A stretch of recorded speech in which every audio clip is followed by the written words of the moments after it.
Здравствуйте, эфир вашего канала продолжают новости. В студии Манас Айджигитов и Айджан Казакбаева. В начале краткий анонс главных событий уходящего дня. Трагедия в Сузаке в Джалабадской области. За сутки в одном и том же месте сошли 3 оползня. Погиб подросток. МЧС предупреждает об угрозе схода новых оползней. Клянутся работать по закону. Сегодня Кабинет министров во главе с новым премьером принесли присягу и отчитывались о работе за прошлый год. Показатели вышли ниже ожидаемых. Заключение до самой смерти. Журналистам показали, как содержатся осужденные на пожизненный срок в построенной для них специальной тюрьме. Наш репортаж из ИК-19.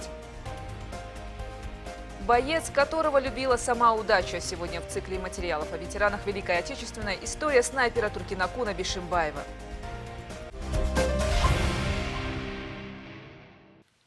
А теперь подробности и начнем с происшествия в Сузакском районе Джалабадской области. Накануне вблизи села Алмалу-Булак с разницей в полчаса сразу сошли 2 оползня, в результате которых под огромной массой рыхлой земли остался 14-летний подросток.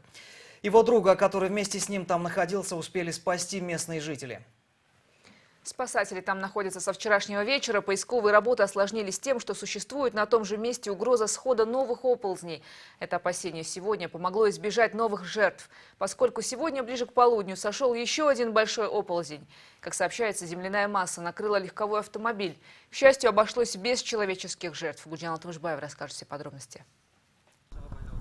Мальчика, которого накрыла земляная масса, зовут Эрлан Урматулу. Он учился в 9 классе и жил в семье тети, потому что мама уехала на заработки в Россию. Накануне он и его друг Мирбек по поручению взрослых в местности, где сошел оползень, искали пропавшую корову. Подростки шли по склону холма, где их накрыла огромная масса рыхлой земли. Мирбеку чудом удалось спастись, а Эрлана не успели. Мы искали корову возле гор. Вдруг услышали, как нам кричат «Бегите!». Мы услышали необычный шум и увидели, как катится огромная черная масса. Мы стали бежать, но нас обоих накрыло глиной. Кто-то подбежал и вытащил меня. Когда пытались вытащить Мирбека, сошел второй оползень. Нам пришлось бежать. Друг остался под землей. По данным МЧС, в селе Алмалу-Булак Сузакского района Джалабадской области было зарегистрировано 2 оползня. Первый сошел в 17:30. Объемом 100 тысяч кубометров. Он накрыл времянку одного из жителей села. Через полчаса сошел другой оползень большего объема – 1,6 миллиона кубометров, под которым оказалось уже 6 жилых домов. Мы были во дворе. Рядом играл мальчик. Услышали крики людей. Обернулась, увидела оползень. Сразу бросились бежать. Падала, бежала, потеряла обувь. Сама чудом спаслась. Специалисты МЧС сообщают, что за несколько недель до происшествия предупреждали жителей о сходе оползня. И все жильцы домов, находящихся в зоне риска, были переведены в более безопасные участки. Мы предупреждали жителей. Я сам лично подходил к каждому и говорил об угрозе схода оползней. Отцу погибшего мальчика тоже говорил. Мы везде установили таблички с надписью «Жить и пасти скотину на этих участках опасно». Но контролировать невозможно. Дети часто здесь играли. Да, нас предупреждали. Но что нам делать? У нас здесь были кошары. Именно на этих участках пастбища самые хорошие. Мы здесь скотину держали. К тому же, когда в 94-м году нам сказали покинуть эти места, дети были маленькие. В каждой семье по 6-7 детей. Сейчас они выросли, создали свои семьи, а жить им больше негде.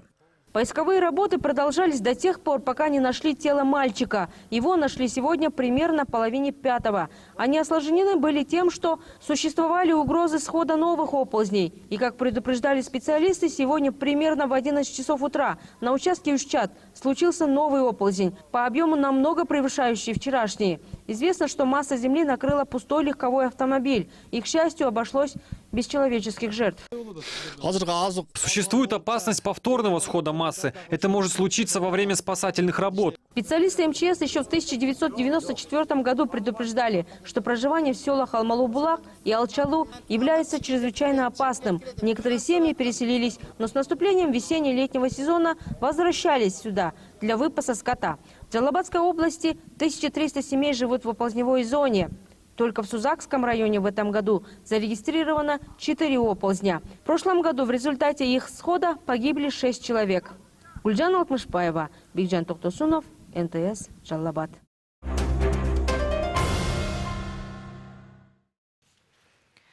Честно и добросовестно выполнять свои обязанности на благо народа Кыргызстана сегодня поклялись члены правительства во главе с премьер-министром Сооронбаем Жээнбековым. Перед президентом страны Алмазбеком Атамбаевым и депутатами Жогорку Кенеша министры и главы госведомств в ранге министров сегодня дали присягу. Отметим, для большинства из них эта процедура была уже знакомой. Впервые сегодня присягали новый руководитель аппарата правительства Акылбек Усманалиев, министр транспорта и коммуникации Замирбек Айдаров, а также сам премьер Сооронбай Жээнбеков и его первый заместитель Мухаммедкалый Абулгазиев. Мен Жээнбеков Сооронбай Шарипович, Кыргыз Республикасынын премьер-министри кызматына киришип жатып, өз элимдин Кыргыз Республикасынын Жогорку Кеңешинин жана Кыргыз Республикасынын президентинин алдында Кыргыз Республикасынын конституциясын жана анын мыйзамдарын ыйык сактоого, өз милдеттерин ак ниет жана берилип аткарууга жана Кыргызстандын элине кызмат кылууга ант беремин. Берген антымды бузган учурда Кыргыз Республикасынын мыйзамдарына ылайык жоопкерчилик тартууга даярмын.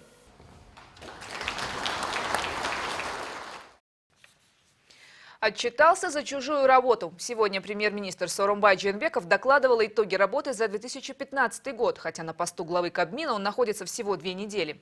Как выяснилось, результаты не лучшие ни в экономике, ни в энергетике, ни в сельском хозяйстве. Главная причина, на которую ссылается правительство – кризис, и прежде всего у партнеров по ЕАЭС. Однако немало недочетов и по вине самих чиновников. Лаборатории не готовы, идентификация домашних животных не началась, льготные кредиты люди получить не могут. Условия госипотечной программы бюджетникам неподъемны. Но больше всего нареканий вызывает проект создания Нацэнергохолдинга. Подробнее в следующем сюжете. Рассмотренный всеми 9 комитетами отчет о работе правительства сегодня на палате представил премьер-министр Сооронбай Жээнбеков. Новый глава Кабмина снова озвучил не самые лучшие результаты. Рост экономики составил всего 3%, объем ВВП без учета Кумтора 4,5%, инфляция чуть более 3%. И всему виной, по словам докладчика, общемировая кризисная ситуация. Электроэнергии выработали лишь 13 миллиардов киловатт-часов, это меньше, чем в прошлые годы, и все потому, что воды в Токтагулке мало. Импорта на 4 миллиарда долларов, а экспорта всего на 1 700 000 000. Дефицит бюджета составил 25 миллиардов сомов. Средняя пенсия не достигает и 5000, а пособие, например, по малообеспеченности, всего 790 сомов. Одним словом, цифры говорят за себя. Премьер вкратце высказал свои планы, что, по его мнению, исправит ситуацию к лучшему, и приготовился отвечать на вопросы, которых задать ему выразили желание более 50 депутатов. Мы понимаем, что вы сейчас отчитываетесь за работу Темира Аргимбаевича и ни за что ответственности не несете. Но пока не поздно, восстановите Министерство энергетики. Все возгромоздили на Министерство экономики. И промышленность, и экономический сектор, и энергетику. За что хвататься Коджошеву? Начали реализовывать безопасный город, и до сих пор безопасность нужна всей стране. Ваш предшественник принялся всюду возводить теплицы. Это неплохо, но на одних теплицах далеко не уедешь. В сфере образования нужны реформы. В Казахстане вводят трехязычие, а у нас поставили во главе молодую девочку, она и слова не говорит. По здравоохранению прислушайтесь к министру Батыралиеву. Он действительно человек, который знает, как и готов провести реформы в этой сфере. И еще хочу сказать относительно ЕАЭС. Раньше был и импорт, и экспорт. Дордой в упадке. Мы теперь даже мясо привозим. Выдайте вы эти 7% кредиты фермерам. Если надо, давайте их по 5%. По словам премьера Жээнбекова, сам бывший министр Турдубаев признал, что для управления энергетикой достаточно и холдинга. Технические потери и дебиторскую задолженность в 2 миллиарда пытаются сократить как могут, но коррупции в этом секторе как нигде много. Ну а в деятельность всех этих акционерных обществ вмешиваться невозможно, поэтому решено было объединить их в один холдинг. В 2016-м планируется установить 60 тысяч, а в будущем оборудовать этими приборами по 100 тысяч в год. Электроэнергия экономится существенно.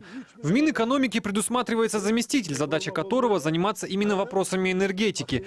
Мы сейчас ищем такого специалиста. Там будут заниматься политикой в энергетике, а холдинг – хозяйственной частью. Вода – основное богатство нашей страны. Мы используем этот потенциал лишь на 9%. Производим лишь 13 миллиард киловатт-часов, а могли бы 200 миллиардов. И все это передаем в ведение зама. Таким сектором управляет человек за 16 тысяч сомов в месяц. И вы думаете, там не будет коррупции? Не торопитесь, взвесьте все. Поддержал Омурбека Бабанова и другой депутат Рыскельдин Омбеков. По его словам, в нашей стране самые богатые люди не наркобароны, как в других государствах, а те, кто работает в энергосистеме. Он подчеркнул, что у истоков этого энергохолдинга стоят те, кто сегодня укрываются в Ирландии. Сариев обещал, что компания заработает, но ушел, и что там делается, не знает никто. Омурбеков заявил, что принцип работы энергохолдинга построен все на тех же небезызвестных шершовских схемах.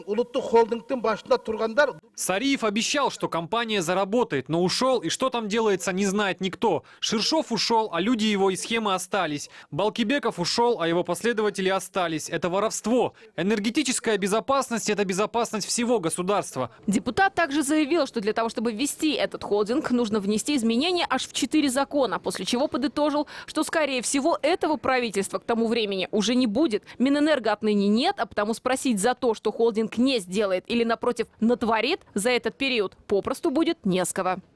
Елена Яковлева, Алтынбек Канабекулу, НТС. Отечественные энергетики начали импорт электричества из Казахстана. Как сообщили в Национальном энергохолдинге, это делается для того, чтобы обеспечить хорошую наполняемость водохранилища Токтагульская ГЭС. Известно, что импортировано уже порядка 53 миллионов киловатт-часов. Всего же в течение года у Казахстана планируется закупить более 200 миллионов киловатт-часов. Поставки осуществляются по цене 1 сом 85 тыинов за 1 киловатт.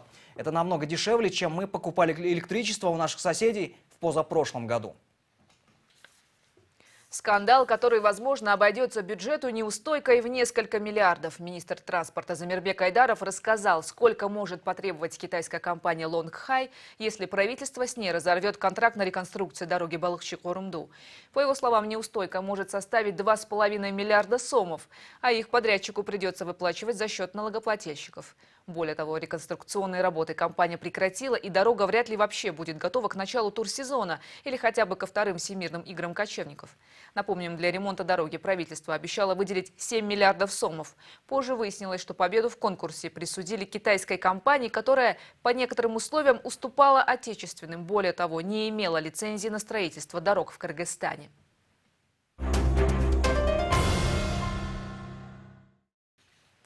Для обеспечения государственной безопасности придется менять Конституцию. С таким заявлением накануне выступил советник президента, бывший глава ГКНБ Бусурманкул Табалдиев. Поводом для такой реакции послужило обращение ООН с призывом пересмотреть приговор в отношении Азимджана Аскарова, отбывающего пожизненное заключение за организацию беспорядков на юге в 2010 году.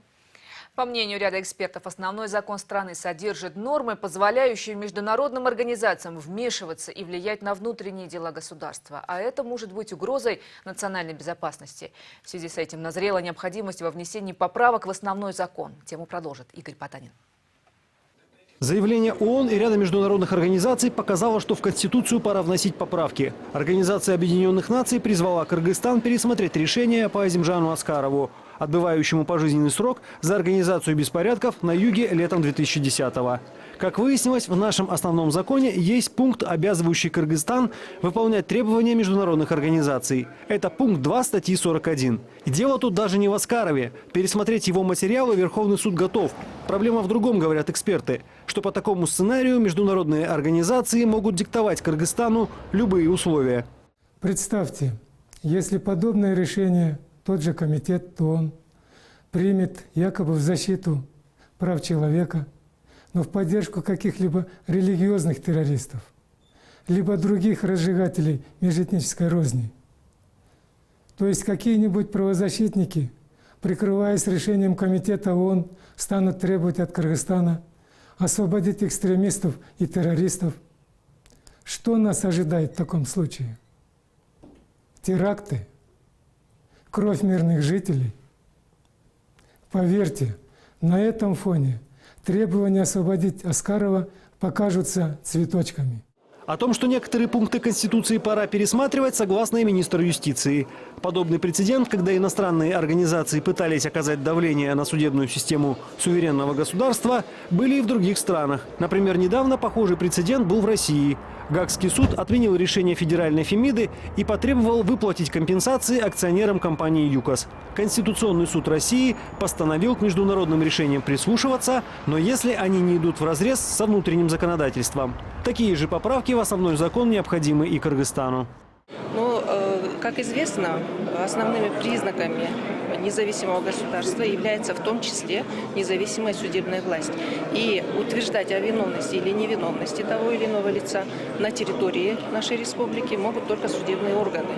Я считаю, что навязывание решения международных органов о том, что права человека были нарушены, это вмешательство все-таки в деятельность судебных органов, и в том числе в независимость государства. Поэтому, скорее всего, решения международных договорных органов, они должны носить характер рекомендаций и больше носить характер помощи, оказываемой государству, в том, чтобы подобные нарушения не повторялись. Эксперты говорят, складывается впечатление, что при разработке основного закона не привлекали специалистов в области безопасности. Чего только стоит решение о создании на базе Совета безопасности Совета обороны. Советник президента Бузурманкул Табалдиев считает, что пора вернуть старое название, так как задачи, которые выполняет данный орган, не ограничиваются вопросами обороны. С советником президента согласны и в Джугурку-Кенеше. Парламентская оппозиция уже давно заявляет о необходимости конституционных реформ. Я лично и наша фракция партии до этого мы поднимали этот вопрос, что пришла пора внести изменения в основной закон, Конституцию. Вот вчера советник президента Табалдиев тоже четко об этом сказал в части Совета обороны. Это изначально была ошибкой, но, конечно, потом мы уже пошли по этому пути. Но не только Совет обороны, есть там и несколько других важных моментов, где нужно изменить. Это и в части назначения акимов без согласования с местным кенешем и другие моменты. Я думаю, это все-таки закон, хотя основной закон, и она подлежит некоторых изменениям. Кто выступит инициатором всех этих реформ, пока неизвестно. Но то, что поправки в основной закон нужно принимать как можно скорее, согласны все политические силы. Игорь Потанин, Бакыт Кошалиев, НТС. 2 квадратных метра жилплощади и 1,5 часа в день на воздухе. В колонию для осужденных на пожизненный срок продолжают поступать заключенные. Созданная на базе исправительной колонии номер 19 в селе Джангджер Сокулукского района, эта тюрьма особого режима стала местом заключения уже для полусотни отъявленных преступников. И это еще далеко не последние цифры, учитывая, что из 10 тысяч заключенных в Кыргызстане более 300 приговорены к высшей мере наказания. В начальстве вновь образованного исправительного учреждения говорят, что в нем предприняты беспрецедентные меры безопасности и охраны. Караул насчитывает не менее 20 солдат, а в камерах установлено по несколько систем видеонаблюдения. Кроме того, как полагает в руководстве колонии, условия пребывания осужденных стали намного лучше. Койки новые, сантехнику заменили. Однако не все разделяют это мнение. Булат Исаев подробнее.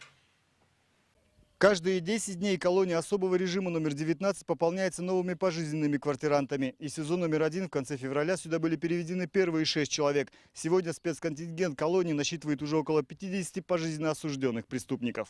После 10 дней карантина заключенных располагают по новым местам. Камеры размером 3 на 4 рассчитаны на 4 человека. В каждой из них по 2 камеры видеонаблюдения. По словам сотрудников колонии, условия согласно нормативам. На одного осужденного по 2,5 квадратных метра. Может свободно передвигаться, свободно отбывать срок.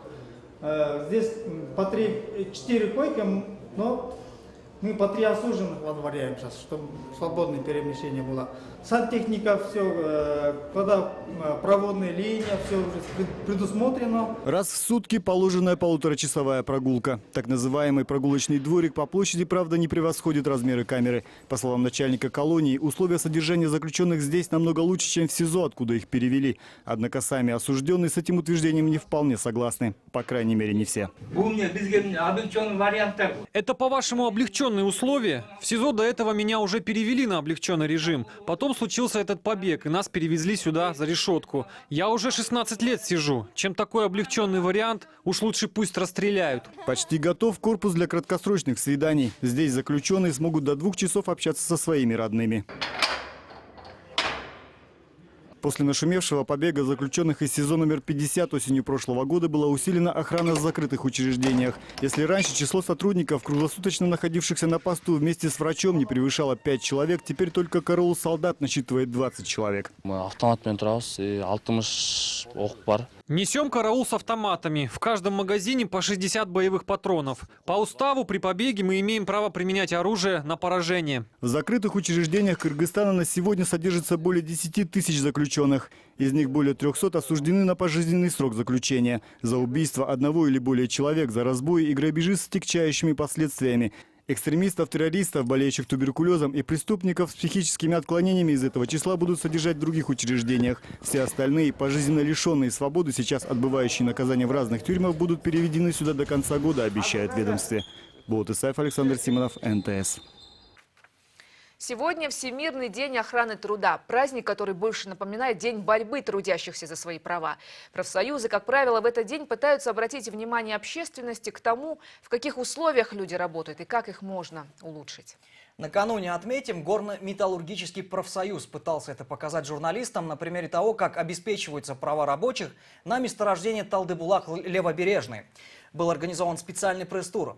Как выяснилось, рудник опять простаивает. Если в начале года в нем бастовали рабочие из-за снижения уровня зарплаты, то сейчас фабрика стоит из-за неисправности механизмов защиты хвостохранилища рудника. Анастасия Соболева продолжит тему. Подземный рудник на месторождении Талдыбулак-Левобережный работает в обычном режиме. Добыча руды продолжается. А золотоизвлекающая фабрика простаивает уже несколько месяцев. Причиной временной остановки послужили технические неполадки. Порвалась геомембрана, предохранительная пленка, покрывающая хвостохранилище и защищающая окружающую среду от попадания технологических веществ. А без хвостохранилища в работе фабрики смысла нет. Поломку вовремя заметили и приостановили рабочий процесс. Из-за этого пришлось отправить на некоторое время в отпуск половину персонала. Работники находятся без содержания заработной платы, но тем не менее, если даже находятся, им выплачивается 2/3 от оклада работникам. Вот. Январь месяц, в конце января месяца мы их распустили. Сейчас 1 мая мы отзываем назад всех. Все же зарплата сотрудникам, работающим на предприятии, которое на 16% принадлежит китайской компании и на 40% Кыргыз-Алтыну, пока еще не повышена.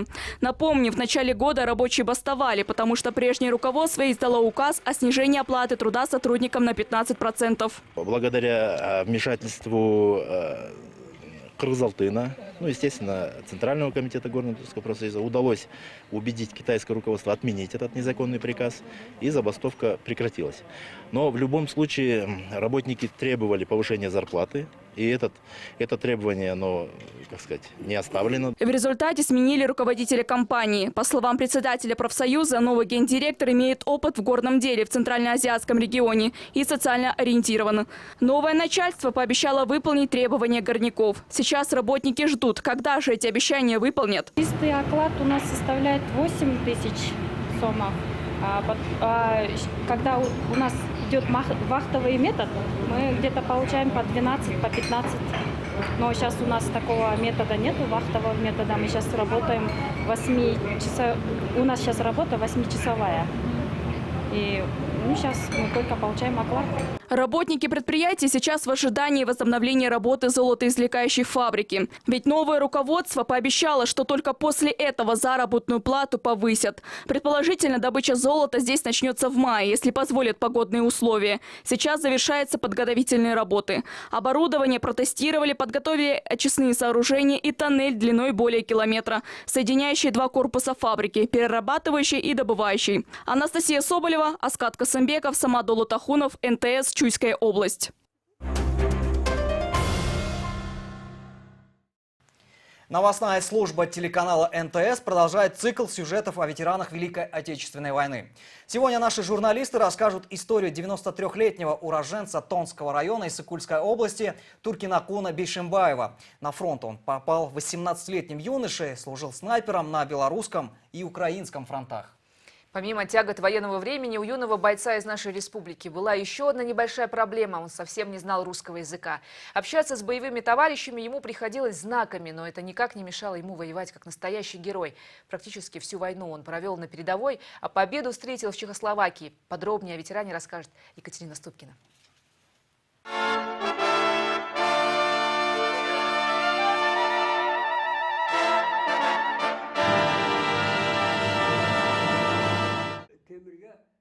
Туркинакуну Бишимбаеву сейчас 93 года. Родом ветеран Эстонского района из Сыкульской области. В преддверии праздника Великой Победы воспоминания о войне посещают его все чаще. На фронт ученика 8 класса призвали в конце 42 года. Затем был трехмесячный курс подготовки в Ферганском военном округе. И передовая, Туркинакун Ата воевал на Первом белорусском фронте, а затем на украинском. Был снайпером.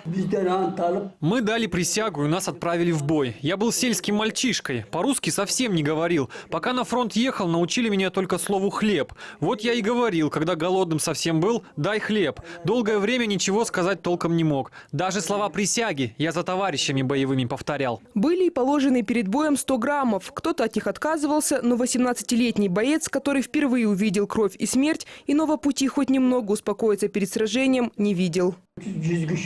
Я помню, мы шли как-то в бой. Нас 100 человек было. Потом в отряд попал снаряд. И 58 бойцов погибли. Нам командир дал команду «ложись». Меня ранило осколком в ногу. Никогда не забуду реки крови, которые видел. Я каждый раз воевал как в последний. Даже давать себе надежду на то, что выживу, боялся. Раненый Туркинакун Бишимбаев попал в госпиталь, пролежал там 23 дня, а потом вновь на передовую, бить немцев. Он помнит, как их отряд взял в плен 43 немецких офицера, а затем по окончанию задания без отдыха снова в бой. Как рыли траншеи, а потом в них дневали и ночевали. От холода у ветерана сила зрения. Была и опасная ситуация, когда во время боя не было возможности связаться со штабом и вызвать подмогу. У радиопередатчика порвался провод. Однако юноше удалось его в кратчайшее время починить. За это его наградили орденом Великой Отечественной войны.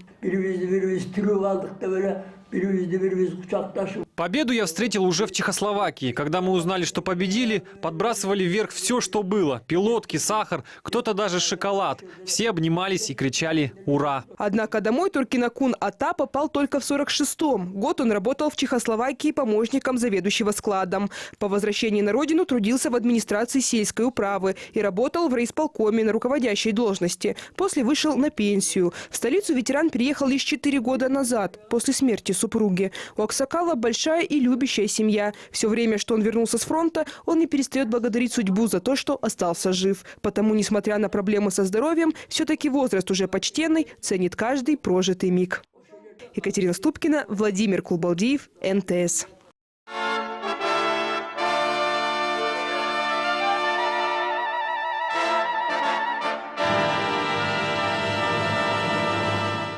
Отвага, вера в свои идеалы, храбрость. Никогда не поздно ставить себе в пример таких достойных людей. Ну, тем более, что ими двигало нечто большее, чем вера в идеалы. Это была борьба за спокойное будущее, в котором нет места фашизму и национализму. На этом мы завершаем наш выпуск. Оставайтесь с нами, чтобы всегда быть в курсе событий. До встречи.